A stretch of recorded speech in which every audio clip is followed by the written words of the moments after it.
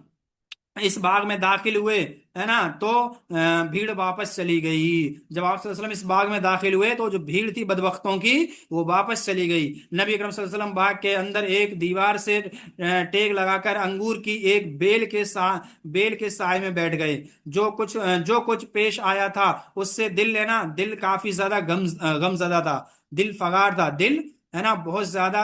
یعنی کہ پریشان تھے، بوجھ تھا دل پر، بوجھل دل تھا۔ چنانچہ آپ صلی اللہ علیہ وسلم نے، ہے نا، ایک رقت انگیز دعا فرمائی جو دعائے مستضعفین کے نام سے مشہور ہے، اور وہ دعا یہ ہے، یہ پوری عربی کی دعا ہے، آپ چاہو تو اس کو یاد کر لینا، ہے نا، اس کو یاد کر لینا ضروری ہے۔ اس کا ترجمہ کیا ہے؟ بار الہی میں تجھ ہی سے اپنی کمزوری و بے وسی اور لوگوں کے نزدیک اپنی بے قدری کا شکوہ کرتا ہوں، یا ارحم الراحمین، تو کمزوروں کا رب ہے اور تو ہی میرا بھی رب ہے، تو مجھے کس کے حوالے کر رہا ہے؟ کیا کسی بیگانے کے جو میرے ساتھ، ہے نا، تندی سے پیش آ رہا ہے؟ میرے ساتھ کیا سے پیش آ رہا ہے جی؟ تندی سے پیش آ رہا ہے نا، میرے ساتھ تندی سے پیش آ رہا ہے۔ تندی جی کہتے ہیں، اچھا، تندی جو ہے کہ سختی کو کہتے ہیں، تو میرے ساتھ سختی سے پیش آ رہا ہے، پیش آئی، یا کسی دشمن کے جس کو تو نے میرے معاملے کا مالک بنا دیا ہے، اگر مجھ پر تیرا غضب نہیں تو کوئی پرواہ نہیں، لیکن تیری عافیت میرے لیے زیادہ کشادہ ہے۔ میں تیرے چہرے کے اس نور کی پناہ چاہتا ہوں جس سے تاریکیاں روشن ہو گئیں اور جس پر دنیا اور آخرت کے معاملات درست ہوئے، کہ تو مجھ پر اپنا غضب نازل کرے، ہے نا، یا تیرا عذاب مجھ پر وارد ہو، یعنی کہ عذاب، سزا، تیری سزا مجھ پر وارد ہو، تیری رضا مطلوب ہے، یہاں تک کہ تو خوش ہو جائے، اور تیرے بغیر کوئی زور اور طاقت نہیں ہے۔ یہ دعا آپ صلی اللہ علیہ وسلم نے فرمائی تھی۔ ادھر ربیہ کے بیٹوں نے آپ صلی اللہ علیہ وسلم کو اس حالت میں دیکھا تو ان دونوں کو ترس آ گیا، اور اپنے ایک عیسائی غلام، ہے نا، ان کا جو عیسائی غلام تھا عداس، کیا نام تھا اس کا؟ عداس، عداس کے ہاتھ آپ کو انگور کا، ہے نا، خوشہ یعنی کہ گچھا بھیج دیا۔ نبی اکرم صلی اللہ علیہ وسلم نے بسم اللہ کا کہہ کر لینے کے لیے ہاتھ بڑھایا اور کھایا۔ اس پر عداس نے کہا، اس علاقے کے لوگ تو یہ کلمہ نہیں بولتے ہیں۔ نبی اکرم صلی اللہ علیہ وسلم نے فرمایا، ہے نا، من ای البلاد انت وما دینک، تم کس علاقے سے ہو اور تمہارا دین کیا ہے؟ عداس نے کہا، نصرانی ہوں، اور میں جو نینوا ہے نا، نینوا کا باشندہ ہوں۔ نینوا یہ عراق کا ایک بہت پرانا شہر ہے، تو وہاں کا تو باشندہ ہوں۔ آپ نے فرمایا کہ من قریت الرجل الصالح یونس بن متا، ہے نا، تم مرد صالح یونس بن متا کی بستی کے ہو، ہے نا۔ اس نے کہا، آپ کو کیا معلوم ہے یونس بن متا کون ہے؟ آپ صلی اللہ علیہ وسلم نے فرمایا، ذاک اخی کان نبی و انا نبی، وہ میرے بھائی ہے اور میں بھی نبی، وہ بھی نبی تھے اور میں بھی نبی ہوں۔ یہ آپ صلی اللہ علیہ وسلم نے اس سے جو عداس سے کہا، اور قرآن مجید سے سورہ یونس یعنی یونس بن متا کا واقعہ تلاوت فرمایا۔ کہا جاتا ہے کہ اسے سن کر عداس مسلمان ہو گئے، اس کے بعد رسول اکرم صلی اللہ علیہ وسلم باغ سے نکلے اور مکے کی راہ پر آگے بڑھے۔ آپ صلی اللہ علیہ وسلم غم و عالم سے آپ کا دل فگار تھا۔ کرنے ہے نا، کرنے منازل پہنچے تو ایک بادل نے سایہ کیا۔ کرنے منازل ایک جگہ کا نام ہے جی، ہے نا جی، ایک جگہ کا نام ہے۔ تو وہاں پر جب پہنچے تو ایک بادل نے سایہ کیا جس میں حضرت جبرائیل علیہ السلام تھے اور ان کے ساتھ پہاڑوں کا فرشتہ تھا۔ آپ صلی اللہ علیہ وسلم نے سر اٹھایا تو حضرت جبرائیل علیہ السلام نے آپ کو پکارا اور عرض کیا کہ اللہ نے آپ کے پاس پہاڑوں کا فرشتہ بھیجا ہے، آپ اسے جو چاہیں حکم دیں۔ اس کے بعد پہاڑوں کے فرشتے نے سلام کیا اور کہا، اے محمد صلی اللہ علیہ وسلم، بات یہی ہے، آپ جو چاہیں، اگر چاہیں تو میں انہیں دو پہاڑوں کے درمیان پیس دوں۔ یہاں دو پہاڑوں کے لیے اخشبین ہے نا، اخشبین کا لفظ استعمال ہوا ہے، جو مکہ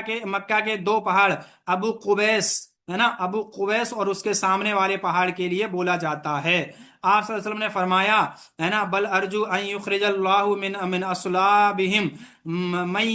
می یعبد می یہاں پہ ہوگا من، ہوگا می کی جگہ شاید، ہے نا، من یعبد اللہ وحدہ لا یشرک بھی شیئا۔ امید ہے کہ اللہ عز و جل ان کی پشت سے ایسی نسل پیدا کرے گا جو صرف ایک اللہ کی عبادت کرے گی، ہے نا، ایک عبادت کرے گی اور اس کے ساتھ کسی کو شریک نہ ٹھہرائے گی۔ یہ اللہ کے رسول صلی اللہ علیہ وسلم نے فرمایا کہ ان کو پیسو مت، ان کو تباہ مت کرو، ان کو برباد مت کرو، بلکہ مجھے اللہ سے امید ہے کہ اللہ ہے نا ان کی قوم میں سے ایسے لوگ نکالے گا جو من یعبد اللہ، جو اللہ کی عبادت کریں گے اور اس کے ساتھ کسی کو شریک نہیں کریں گے۔ یہ مدد آئی تو رسول اکرم صلی اللہ علیہ وسلم کے دل سے غم و عالم کے بادل چھٹ گئے۔ آپ صلی اللہ علیہ وسلم نے مکے کے راستے پر مزید پیش رفت فرمائی، تاکہ یعنی یہاں تک کہ نخلا میں جہاں فروکش ہے نا، جہاں فروکش ہوئے یعنی کہ نخلا میں ٹھہرے، اور وہیں چند دن قیام فرمایا۔ اس دوران اللہ نے آپ کے پاس جنوں کی ایک جماعت بھیجی۔ اس وقت آپ اپنے ساتھیوں کے ساتھ فجر کی نماز پڑھ رہے تھے۔ اس جماعت نے قرآن سنا، اور یعنی جنات والی جو جماعت تھی اس نے قرآن سنا۔ جب قرآن کی تلاوت ختم ہو گئی تو یہ اپنی قوم کے پاس عذاب الہی سے ڈرانے والی بن کر واپس گئی، کیونکہ یہ ایمان لا چکی تھی۔ لیکن رسول اکرم صلی اللہ علیہ وسلم کو اس کے متعلق کچھ علم نہ ہوا، یہاں تک کہ اسباب میں یعنی کہ جو ہے یہاں تک کہ جو اسبارے میں قرآن نازل ہوا، یعنی اس بارے میں، یہاں پہ اسبار انہوں نے جوڑ دیا تو اس بار ہوگا، تو اس بارے میں قرآن نازل ہوا، چند آیتیں سورہ احقاف کی اور چند آیتیں سورہ جن کی۔ یعنی کہ دیکھو، آپ صلی اللہ علیہ وسلم نے جب وہاں پر قیام کیا تو جنوں کی ایک جماعت آئی اور آپ صلی اللہ علیہ وسلم کا انہوں نے قرآن سنا۔ یہ صبح کی جو ہے نا فجر کی نماز پڑھ رہے تھے تب کا یہ معاملہ ہے، اور جنات نے آپ صلی اللہ علیہ وسلم کی تلاوت سنی اور ایمان لے آئے، ایمان قبول کر لیا اور اپنی قوم کی طرف واپس چلے گئے جو ڈرانے والی قوم بن گئی تھی، یعنی کہ جنات ڈرانے والے بن گئے تھے۔ اور یاد رکھیے گا آگے کیا کہتے ہیں کہ آپ صلی اللہ علیہ وسلم کو اس کا علم نہیں تھا۔ معلوم اس سے کیا ہوا کہ نبی اور رسول کو علم نہیں ہوتا، یعنی عالم الغیب نہیں ہوتے، مگر یہ کہ اللہ رب العالمین ان کو بتا دے۔ علم سے مراد یہاں عالم الغیب ہے، تو ان کو علم غیب نہیں ہوتا، یہاں تک کہ اللہ رب العالمین ان کو بتا دے۔ اگر کوئی شخص یہ کہتا ہے تو یہ یہاں پہ ایک واقعہ نقل ہے کہ آپ صلی اللہ علیہ وسلم کو ان کے ایمان لانے کا علم نہیں تھا، آپ صلی اللہ علیہ وسلم ان کے ایمان لانے کا علم نہیں تھا، یہاں تک کہ قرآن نازل ہوا۔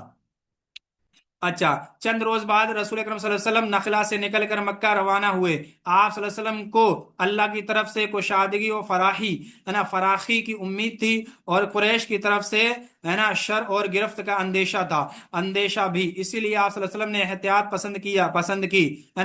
پسند کی، چنانچہ مکے قریب پہنچ کر حرا میں ٹھہر گئے، اور اخنس بن